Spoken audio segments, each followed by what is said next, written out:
Greetings, members and friends of Creedmoor United Methodist Church. For those who might not recognize my face, might not recognize my voice, my name is Mitchell Johnson, and this is another installment of the Mondays with Mitchell video series that are posted by the church as a way for you to get to know me during this time where I am trying and praying and attempting to serve you all as best I can, but we are unfortunately separated.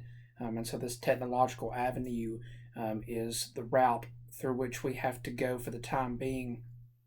For those of you who might not have seen these videos, the way that I like to structure them is I like to begin by kind of saying something about myself, my personality, my past, my family, as a way for you all to feel like you're getting to know a little bit about me while at the same time um, hoping to offer something encouraging. Yes, hoping to offer a devotional to take forward throughout the week.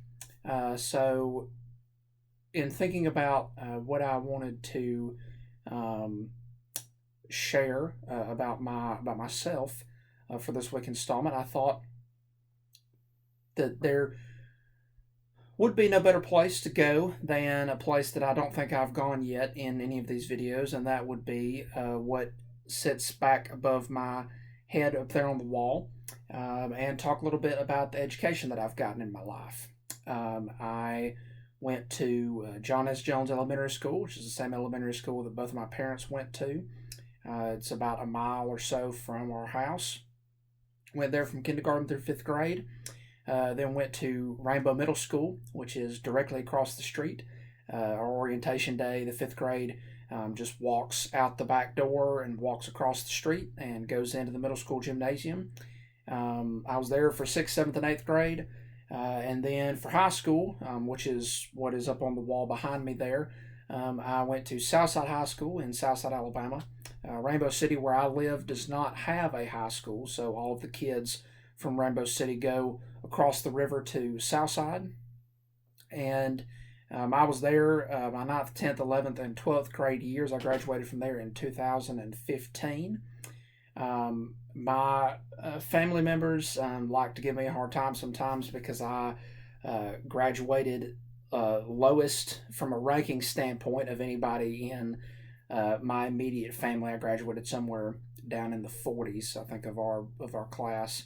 But I graduated from there in 2015.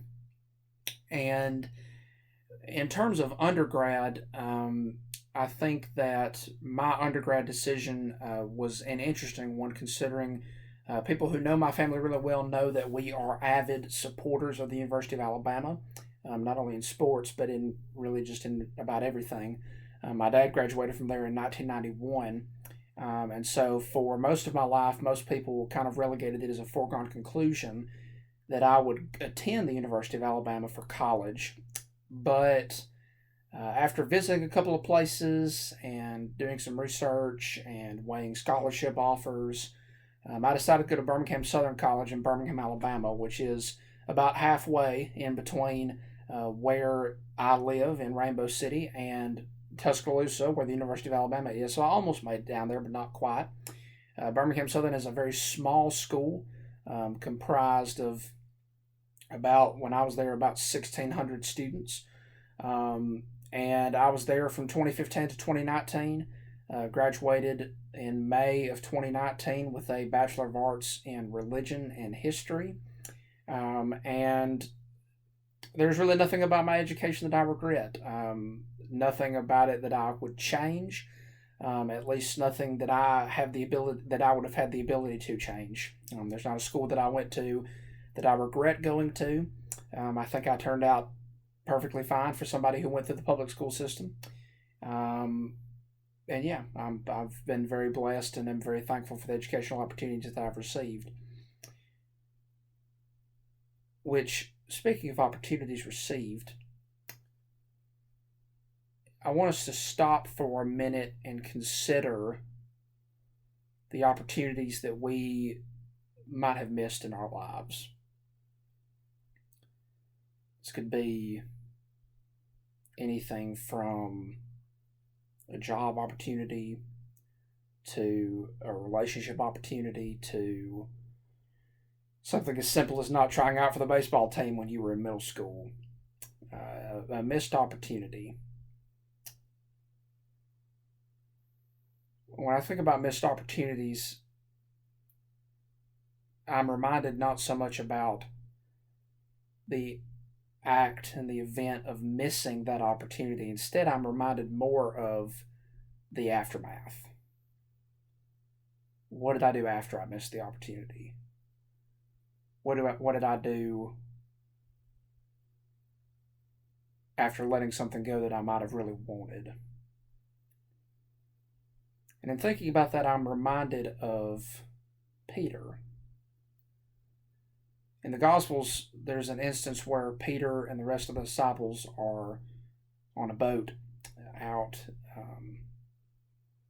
in the sea, and a storm comes up, and the storm is just raking their ship, their boat, and eventually the storm calms after they cry out for Jesus, who is on land, and begins to walk out to them on the water.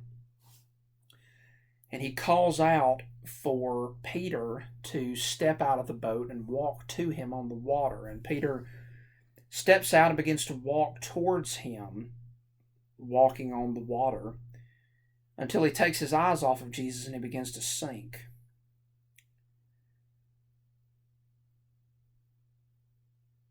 Now, in my mind, that's a missed opportunity. It's a missed opportunity because Peter was doing so well and had the ability to walk on water and walk to Jesus as Jesus had asked him to do. And he did for a little bit, but then he lost his way and he began to sink.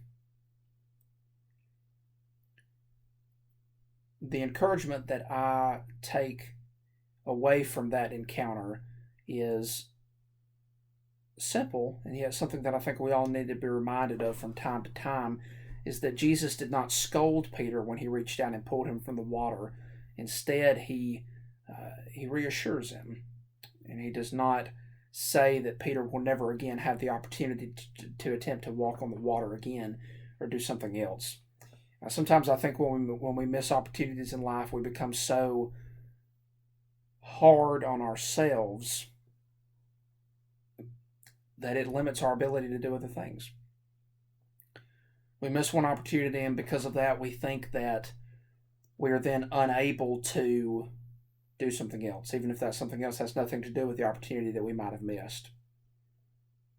And so with that in mind, my challenge for each of us this week as we go forward is to think back about the missed opportunities in our lives, things that we could wish we had to do over. And thinking about those, my challenge would be for us to not dwell on what we perceive to be a failure, but instead look for the rays of light that have shined through those. Peter did sink in the water, and he did miss that opportunity. But Peter was also reassured that he would be the rock upon which Christ built the church. I hope that that is a word of encouragement for each of you as you watch this video. I hope that you have a great rest of your Monday, a great rest of your week, and know that I and Reverend Jared are both praying for each of you each and every day in everything that you do. Until next week, peace and blessings to you all.